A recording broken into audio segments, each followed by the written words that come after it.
navigating this next big adventure in your child's educational career, we'll call it. So tonight we are going to be talking about applying for financial aid for the 2024-2025 school year. And each of us will be taking a few slides and presenting them to you, so it will not just be me talking the whole night. All right, we're going to talk about different types and sources of financial aid tonight. Different types of financial aid fall into a few different categories. First is what we call the free aid, which falls under the categories of scholarships, grants, things that maybe your student will have to be holding their end of the bargain up, maybe their GPA, things like that, to be able to qualify for. We will be talking about work study, different kinds of loans that could be paid, that will need to be repaid back, and different forms that you may need to fill out.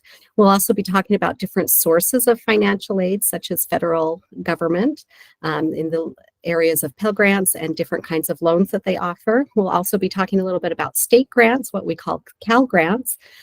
Colleges and universities or other sources of financial aid with their own private scholarships and things that they do for their students.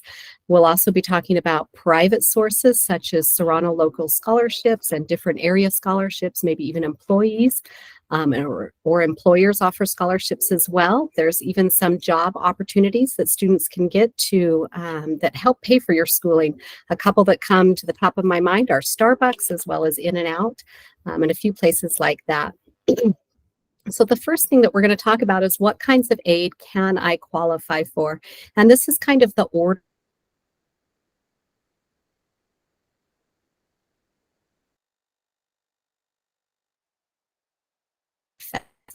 This grant does not have to be paid back, and it is determined when the student completes their federal application for free student aid, and students qualify through their family earnings. We'll also be talking about the Cal Grant. Cal Grant does not have to be paid back, and students who complete the FAFSA or the CADAA are eligible.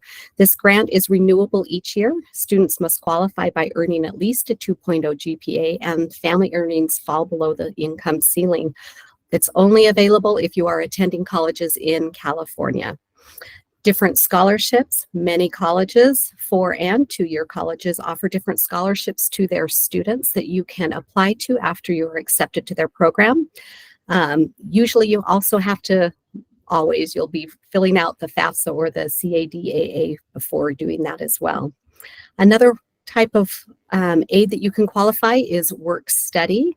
This type allows students to access jobs on campus that will help supplement and pay down their tuition and fees. There's also federal student loans that you will access and be awarded based off your FAFSA, and also that qualifies through your family earnings. These fall in two different categories, subsidized and unsubsidized. One will be accruing interest while you are in school, and one will wait to accrue interest until after you have graduated. Private loans. Those are another way that you can get aid. These are loans that come from private banks, and they usually do have higher interest rates and a little bit less flexibility than our federal loans. And we always advise you to usually do those as maybe a last resort if you're not getting everything else you need from other ways. Tonight, we are going to talk about many questions will be coming up about, do I apply for the FAFSA or the DREAM Act? Which application will I use? And we kind of have a little screenshot here for you to kind of help you decide which one you and your student are going to be filling out. You will be filling out the FAFSA if you are a U.S. citizen or an eligible non-citizen. You will be filling out the California DREAM Act if you do not have a Social Security number, or you are a DACA student, TPS status, or have a U visa, or with AB 540 status. What do you need before you file? This part is very important to make sure that you have all of your documents gathered and with you before you start gathering all this information to do your FAFSA or your DREAM Act, because it'll just be easier if you have everything available to you.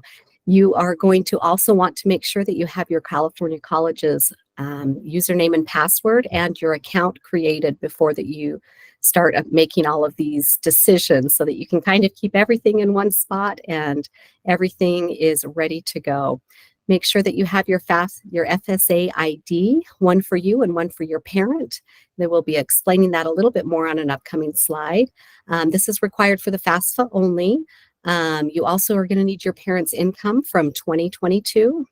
Identifying other information that you're going to need, your social security card if you have one, your parents' social security card if they have one, your student alien registration card if applicable, your mailing address, parents' marital status, and date that they were married or divorced.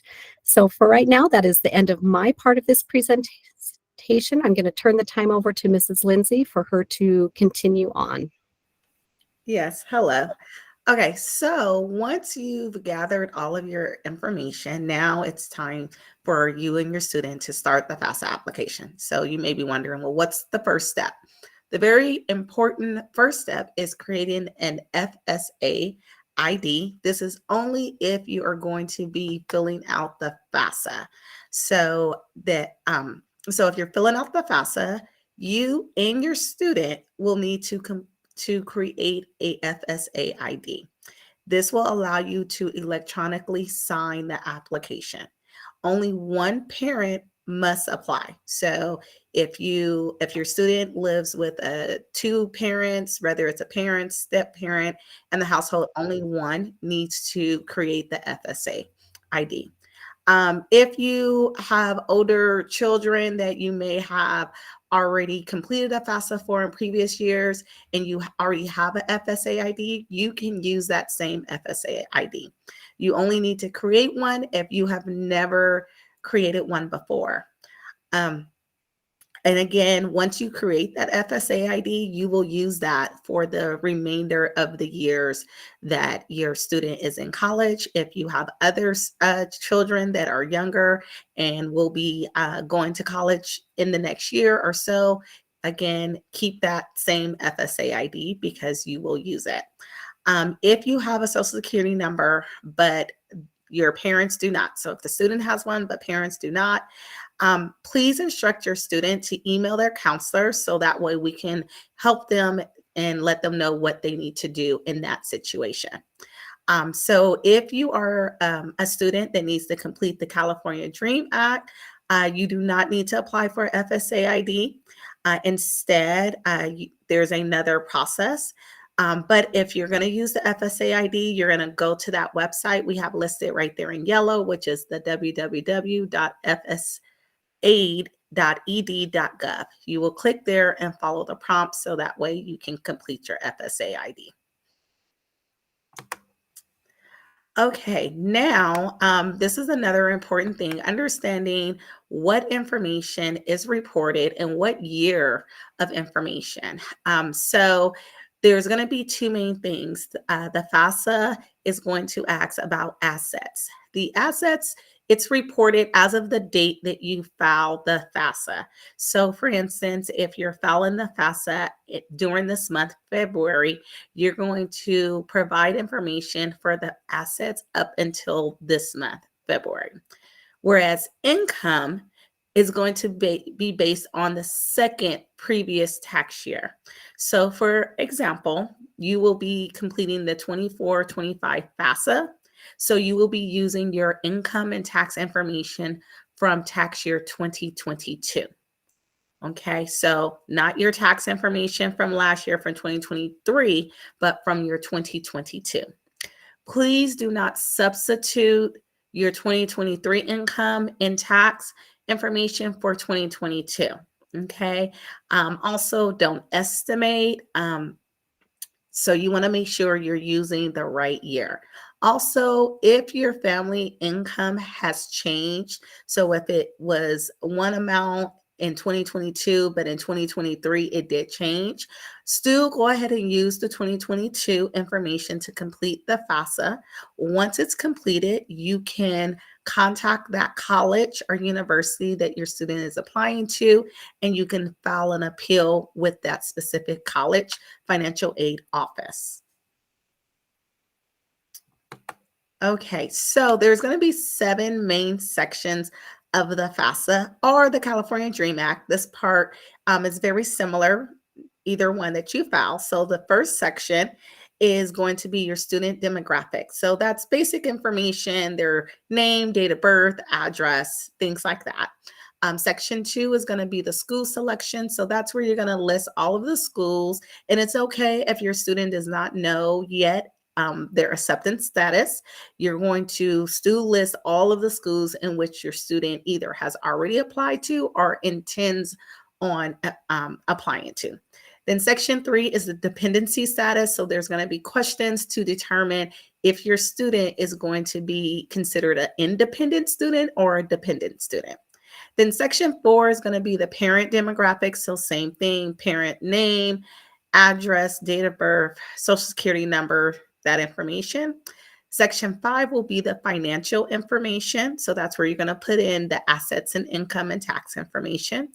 Then the section 6 is where you're going to sign, and you're going to sign using the FSA ID if you are completing the FAFSA.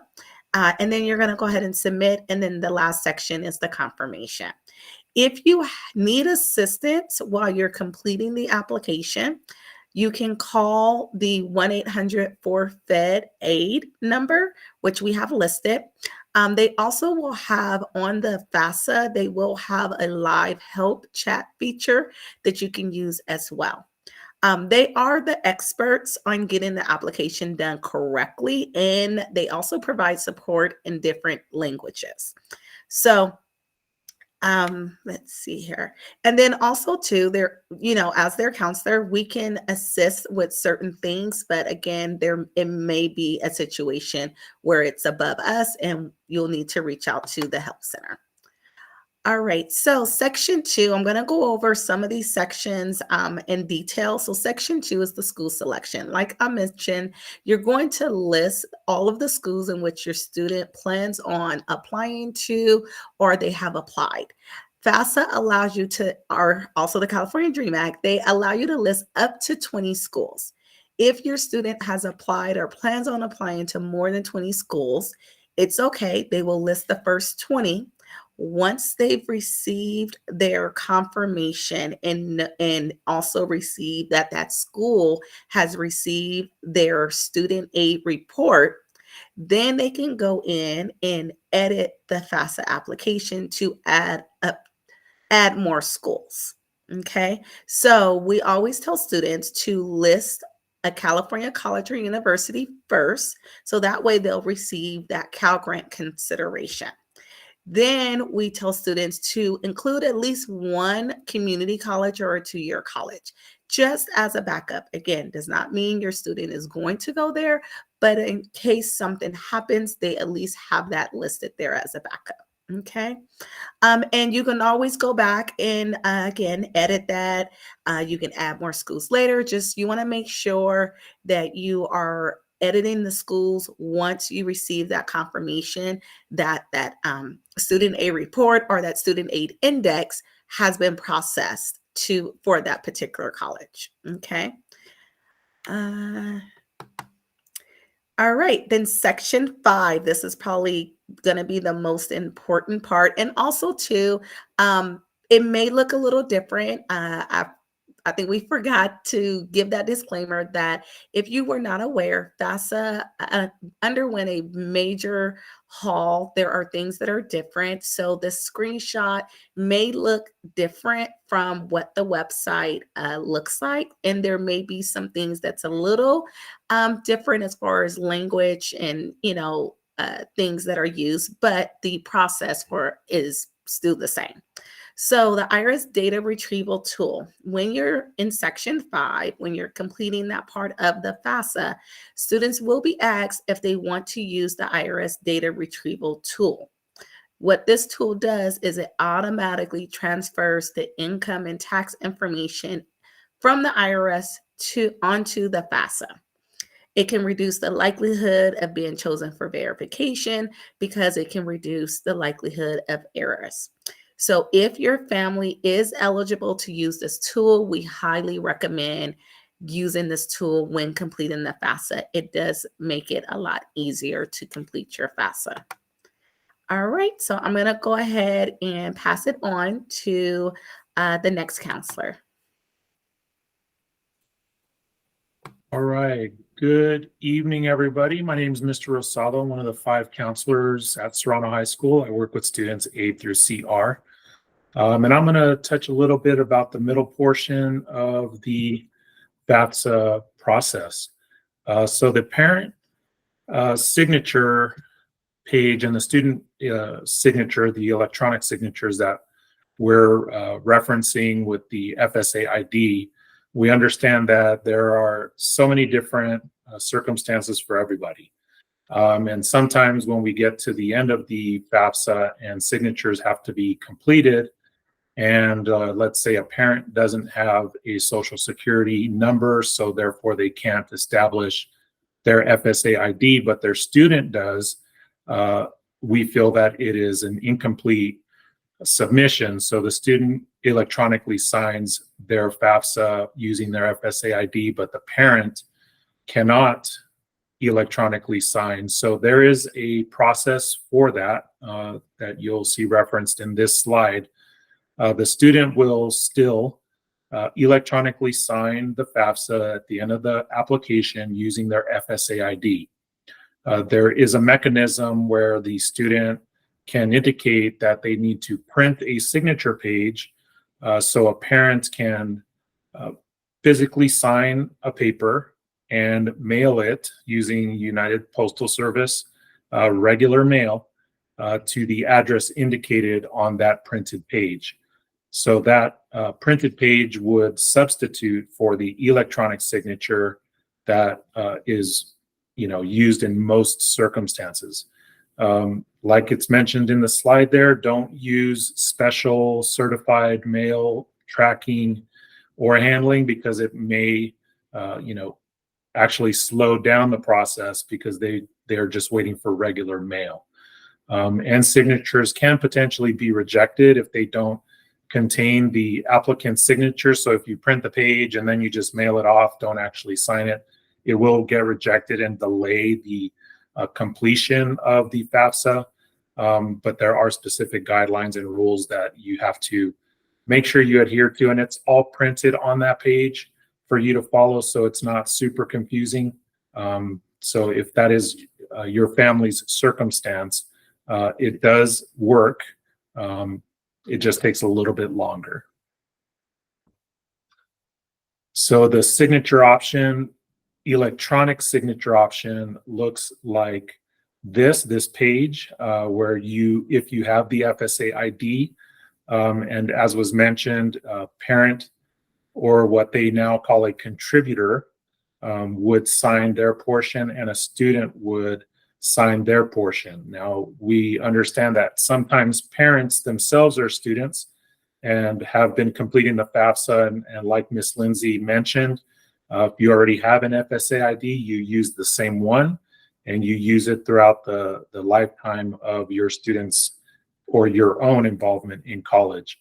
But you'll see there to the bottom right of your screen where you can print the signature page.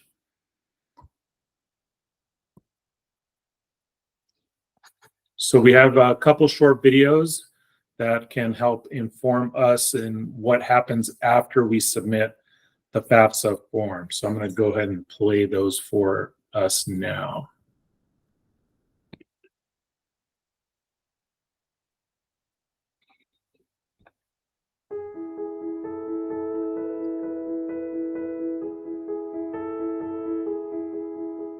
You've submitted your free application for federal student aid or FAFSA form. Congratulations! Completing your FAFSA form is the most important step in your financial aid journey. But you may be wondering, what happens next? You'll receive a confirmation email after your FAFSA form is submitted, so make sure you review it carefully. As long as there are no errors, you will see your estimated eligibility for a federal Pell Grant and your estimated student aid index, or SAI, in this email. The SAI is an index number calculated using your FAFSA information to determine eligibility for need-based aid. It's the number that your school will use to decide how much financial aid they will offer you. It's important to remember that the federal Pell Grant and SAI that are listed in your confirmation email are estimations only. You will see your confirmed SAI after your FAFSA form is processed, and your school will determine what federal Pell Grant amount you are awarded. After your form is submitted, your information is processed by the U.S. Department of Education's Office of Federal Student Aid. If you completed your FAFSA form online, processing can take between 1 and 3 days. The information is then shared with the colleges, career schools, or trade schools that you listed on your FAFSA form so they can begin their process of awarding aid. You can check the processing status of your FAFSA form by logging into your studentaid.gov account. All students should stay on the lookout for any additional emails from federal student aid and from the colleges, career schools, or trade schools that you listed on your form, so you don't miss updates or next steps you may need to take for your FAFSA form. Starting in the 2024-25 award year, after your FAFSA form is processed, you'll receive your FAFSA submission summary. We'll cover what you can expect to see on your FAFSA submission summary in our next video. What happens after your FAFSA form is processed? For more information about the FAFSA form and the financial aid process, visit studentaid.gov.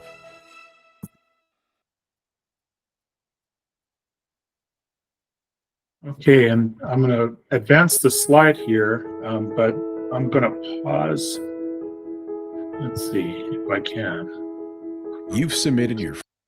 I just wanted to address the question in the chat box. We are going to talk at the end about VVC. We understand that it's our local community college, and a lot of the times families feel that our students don't qualify for financial aid, and so if we know that our family earns too much, we're not going to complete the FAFSA or the CATA because we just know that we're not going to be awarded anything, or our students aren't going to be awarded anything.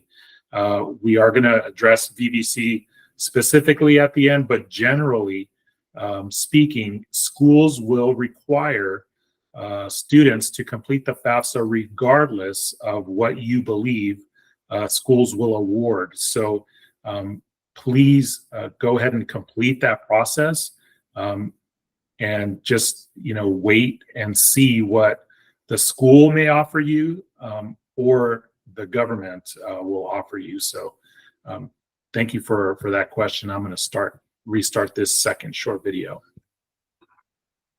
Free application for federal student aid or FAFSA form. Congratulations! Completing your FAFSA form is the most important step in your financial aid journey.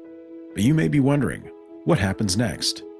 You'll receive a confirmation email after your FAFSA form is submitted, so make sure you review it carefully. As long as there are no errors, you will see your estimated eligibility for a federal Pell Grant and your estimated student aid index, or SAI, in this email. The SAI is an index number calculated using your FAFSA information to determine eligibility for need-based aid. It's the number that your school will use to decide how much financial aid they will offer you. It's important to remember that the federal Pell Grant and SAI that are listed in your confirmation email are estimations only. You will see your confirmed SAI after your FAFSA form is processed, and your school will determine what federal Pell Grant amount you are awarded. After your form is submitted, your information is processed by the U.S. Department of Education's Office of Federal Student Aid. If you completed your FAFSA form online, processing can take between 1 and 3 days. The information is then shared with the colleges, career schools, or trade schools that you listed on your FAFSA form so they can begin their process of awarding aid. You can check the processing status of your FAFSA form by logging into your studentaid.gov account. All students should stay on the lookout for any additional emails from federal... That actually is this same video, isn't it? Same, what happens after your FAFSA form is processed. So my apologies for that. Trying to...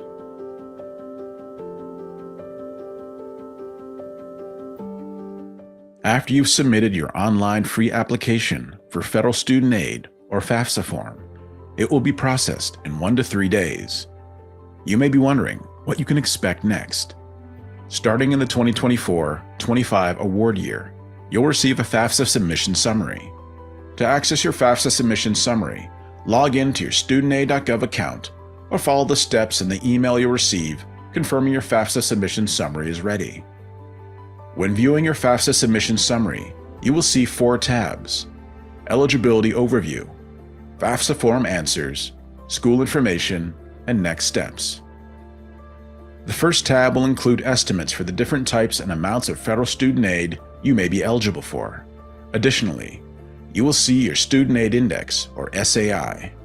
The SAI is an index number calculated using your FAFSA information to determine eligibility for need-based aid. It's the number that your school will use to decide how much financial aid they will offer you. The second tab of the FAFSA submission summary includes the answers that you provided on your FAFSA form. Make sure you review the answers carefully. On the School Information tab of your FAFSA submission summary, you'll find information about the colleges, career schools, or trade schools that you listed on your FAFSA form. This information includes graduation rate, retention rate, transfer rate, default rate, median debt upon completion, and average annual cost for each school. You can use this information to compare the schools. One of the most important tabs on your FAFSA submission summary is the final tab, Next Steps. Some of the next steps may require action from you, such as starting a correction or sending additional documentation to a school, while others are for your awareness. Make sure you review all the next steps carefully to avoid any issues with your financial aid. If you notice a mistake or error while reviewing the information on your FAFSA submission summary, make sure to submit a correction as soon as possible. To begin a FAFSA correction, you can select the Make a Correction button at the top of the FAFSA Form Answers tab. You can also find the option to make a correction by navigating to the My Activity section of your studentaid.gov account dashboard. Once you've entered the new information, you'll be able to submit your changes. Now that your FAFSA form is processed, the financial aid offices at the schools you listed on your form will use your FAFSA information to prepare your financial aid package. We'll cover more details about what you can expect to receive from schools in our next video, Where's My Financial Aid? For more information about the FAFSA form and the financial aid process, visit studentaid.gov.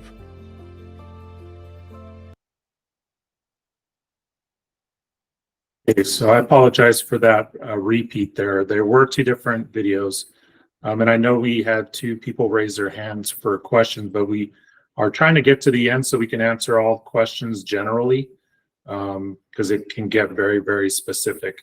And as mentioned, they did do a complete revamp to the FAFSA platform. That's why the launch was delayed so much compared to years past.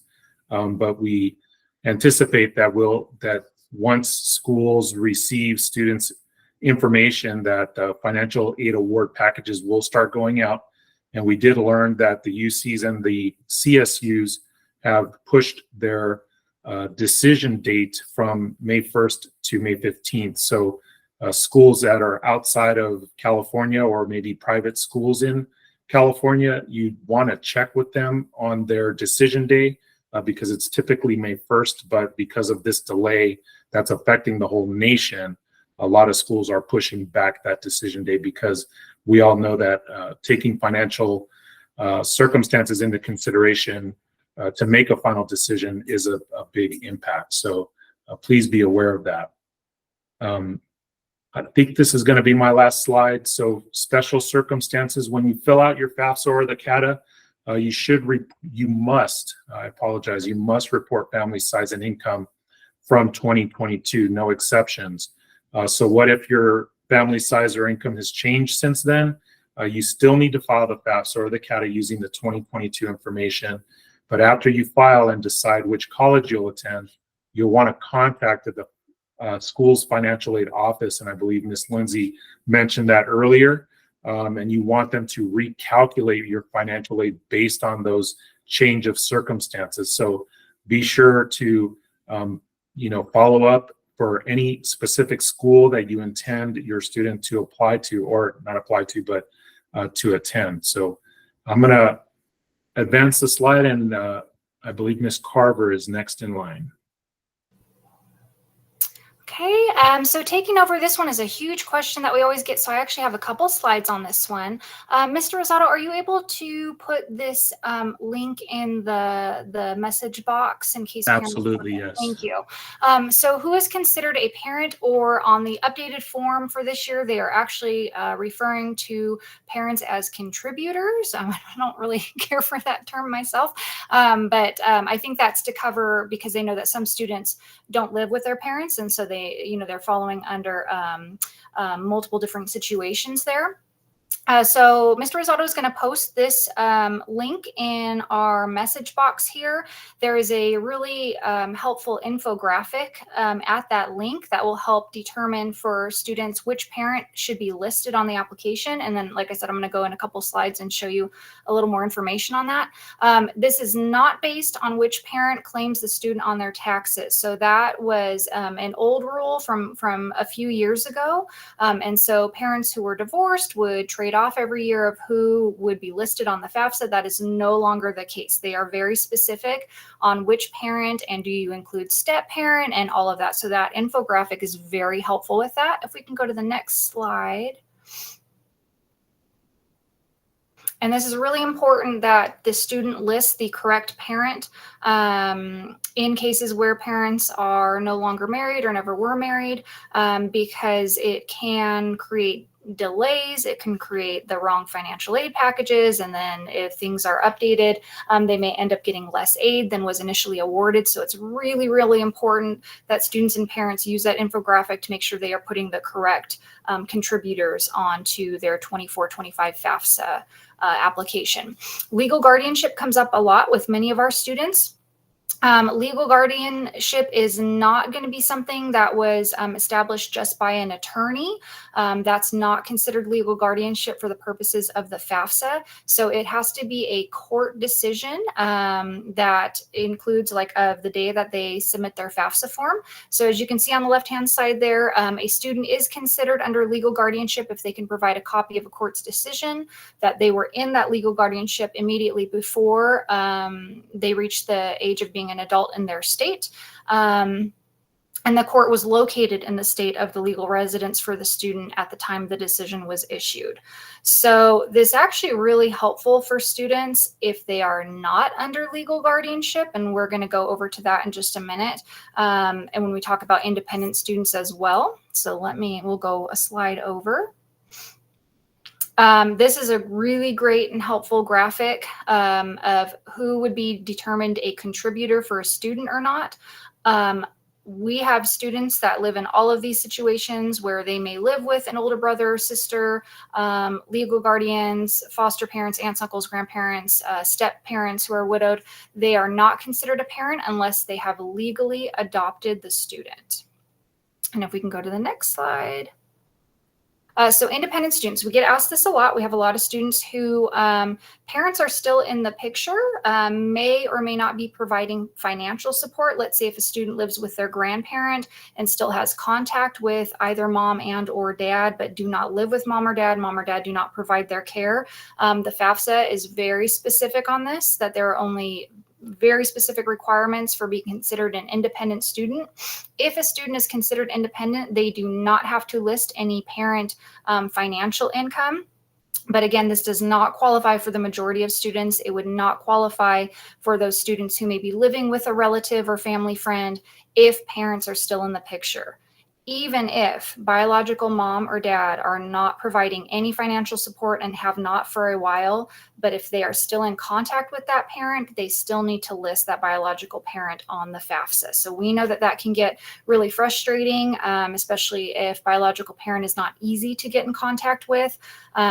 So we really want students to reach out to their counselor if they have questions about that. There's some things we can help with that, but it's a pretty tricky process. The federal government tells us, because people will take advantage of that and not list a parent when the parent could be listed and should be listed.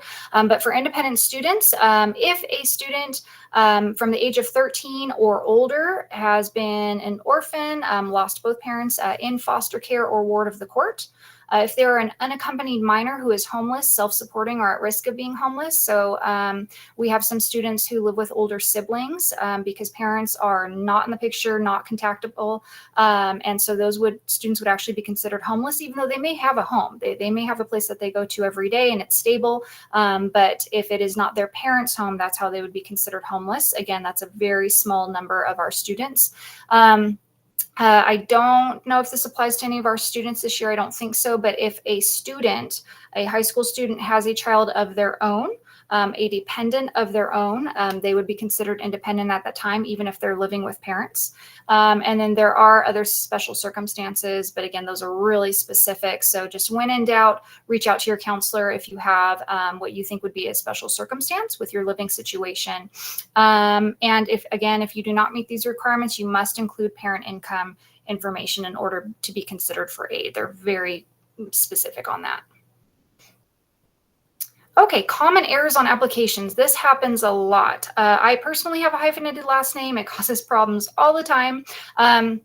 When a student is completing the FSAID, if they're going to be doing the FAFSA application, that name and the FSAID are cleared through the Social Security Administration.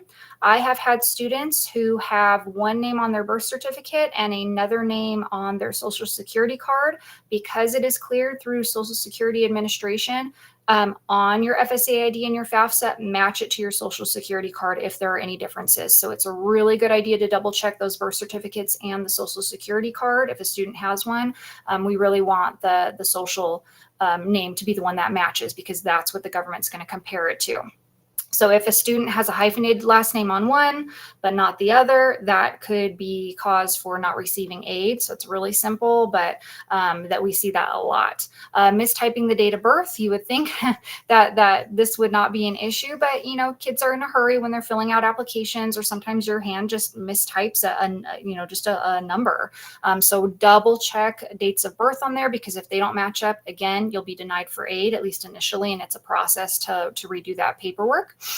Filling out the wrong application. So if you are filling out the FAFSA when you should be filling out the CATA, that's really important that you're filling out the right application, or you're not going to qualify. Wrong year. So the 23-24 application is still open right now. Students can apply for that one if they are hoping to get aid for this summer, so the summer before they'd be starting college. That's not always promised, because summer term is considered a little different than fall and spring, but we want all of our families this evening to be applying for the 24-25 school year, because that will be the first full school year of college that your students will be attending. So just be really careful that you're filling out the right application, or you do have to go back and redo the entire thing.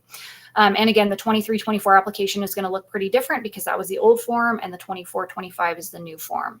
Missed deadlines. Normally the deadline, and going forward after this year, it'll probably go back to the usual deadline of March 2nd.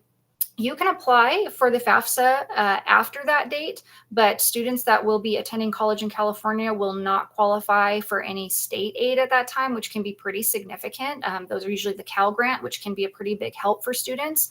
So you can still apply. We've had students that decide initially not to go to college, and then last minute in the summer, they decide to go, and they'll fill out the FAFSA in the summer well past the March 2nd, or for this year, the April 2nd date. They can still qualify for loans. But again, we want our students graduating with as little debt as possible. So you can do that, but we really want all of our seniors this year having their applications completely submitted by April 2nd. So April 2nd is the hard deadline for state aid for the 24-25 application. Confused student and parent information, please make sure at the top of the applications, it'll say who should be answering that specific question. But a lot of times we will see that get switched, and that'll cause some major issues as well. So make sure you are answering appropriately for the question. And then estimating tax information instead of using exact amounts, this will flag you. They are using a required IRS retrieval this year to basically get rid of that problem from the past. But anytime you are asked to give information, again, we want to be using the 2022 tax information. Please don't guess. And they'll ask about W-2 information as well. And I think that's it for me. And I think we'll be handing over to Mrs. Edgerly. And we're going to try to wrap this up so we have a little bit of time for questions and also time to get you guys over to our Zoom workshop with our friends from Cal SOAP, a county program. And that'll be starting at 6. We'll put that link in as soon as we are finished here. Hi, thank you so much for still being here. I know it's a lot of information to absorb tonight. I am the last counselor to present, so we are almost done. I'm going to go ahead and talk about what you need to do after you submit. Okay, so when students are submitting, they want to make sure that they're regularly checking their emails and their college portals regularly. Like I said twice now, regularly. Really want to emphasize that because a lot of kids, they don't check their emails regularly. They're not in the habit of doing that, but that is how they will be communicated with. So we really want them to understand that they need to be checking those. If they need documentation or any other information, they don't want to miss particular deadlines and things like that that might have come through their email and then lose aid that they might have been offered. Okay. If they're attending a college in California, they might also receive notice to create a web grants student account, and that's at webgrantsforstudents.org.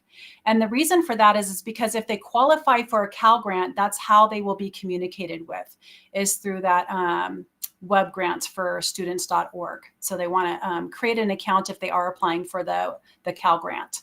And then if at all possible, wait to wait until you receive your financial aid packages to make a decision on what school you want to attend.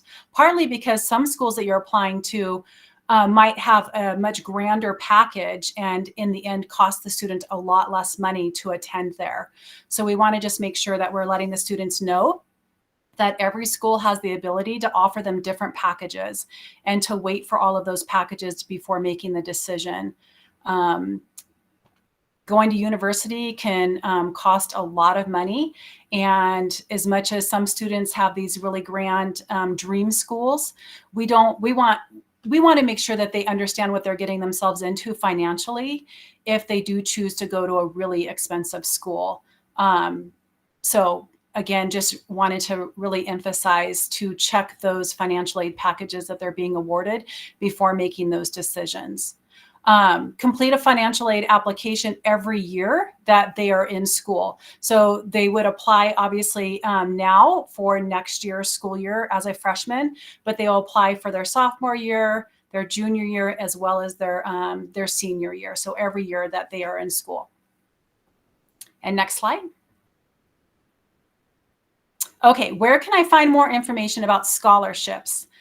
So we want our kids to apply for scholarships, free money.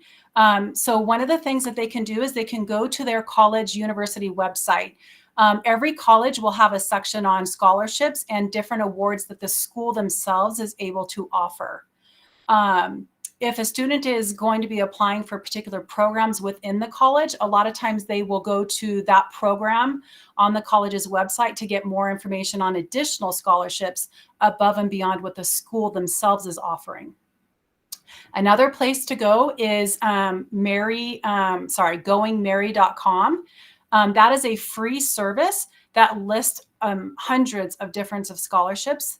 So we really want kids, or we direct kids to go there because again, it's a free service.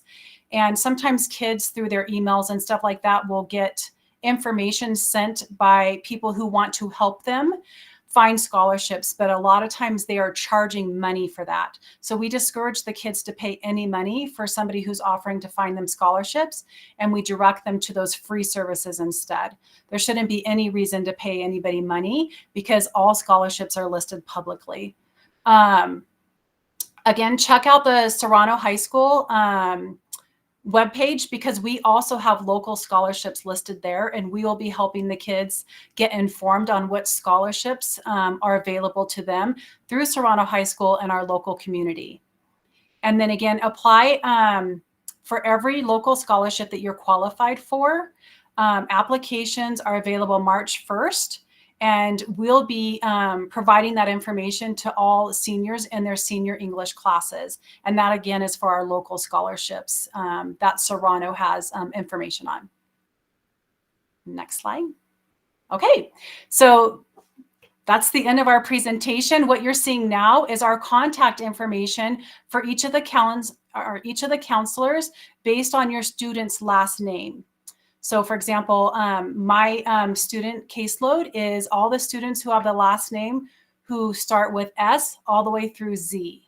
And then my email is there. And then of course you can find your student's counselor there on that page. And then I think that's the end of our presentation tonight. Yeah, so let me, I'm going to, please don't leave just yet, but I am going to be putting the link in for our Zoom meet. I think everybody may need to create a Zoom account, which is a really fast process, but try the link first. Let me send it right there. And so that'll be starting at 6 p.m. That will, again, like I said, be with our friends from Cal Soap in San Bernardino. They will be walking you through the actual application process. And so that's going to be a really helpful resource right there. But to go back to the VVC, I'm going to read this. This is directly from a VVC employee. So the what students were told was about the VVC RAM promise. And what that is that VVC has additional funds that they're going to use to cover all first-time students. So that would be all of our seniors this year, attending full or part-time for 2 years, regardless of whether they're eligible for the California Promise Grant or not. So that the California Promise Grant is based on income. And so VVC is going above and beyond that. They do need to have a FAFSA on file. So whether or not a student qualifies for any additional grants or aid, or if they qualify for loans and you don't want to take out loans, that's totally fine. You do not have to accept loans offered through the FAFSA application. That's all optional. But please, please, please, because even before COVID, we had about 80% of our students going to VVC. And since COVID, it has been a lot higher than that because of college costs. And there's just been a lot of disruption to the system. And the fact that the students can go, if they go full time, they would get their freshman and sophomore years of college done at VVC for free. And then they can transfer to any school that they would like as a transfer student for their junior and senior year for their bachelor degree at a 4-year college. This says here they are also going to cover the $23 student fees each semester.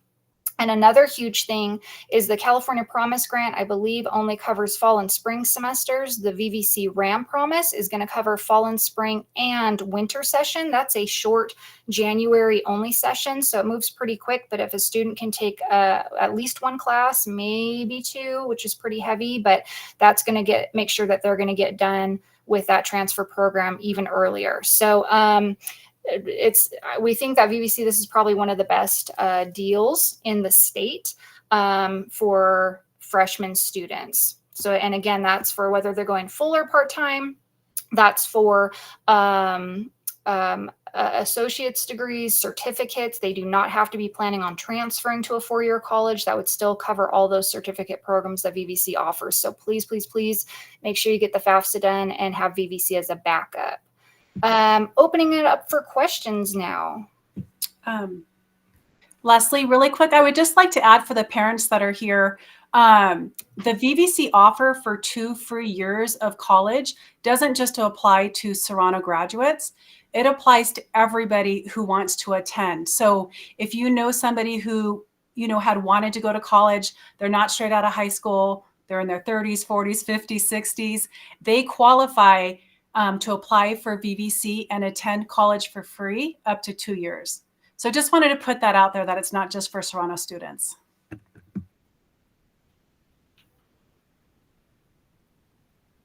So any questions from anybody? Okay.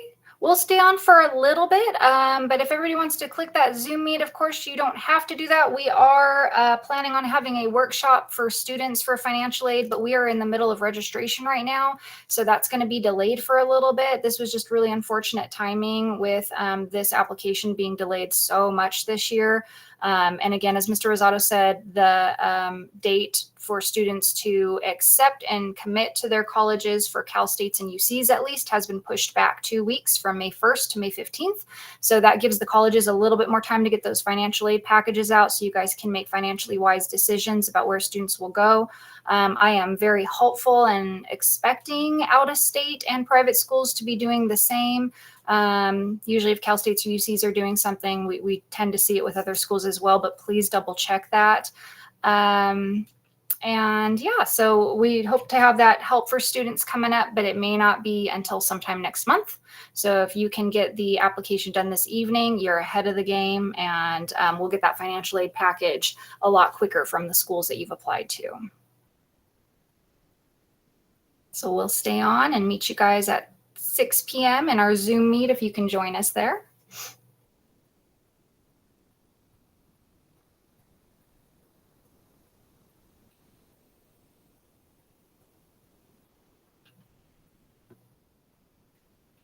And I'm actually going to go click on the Zoom meet to make sure I can get in.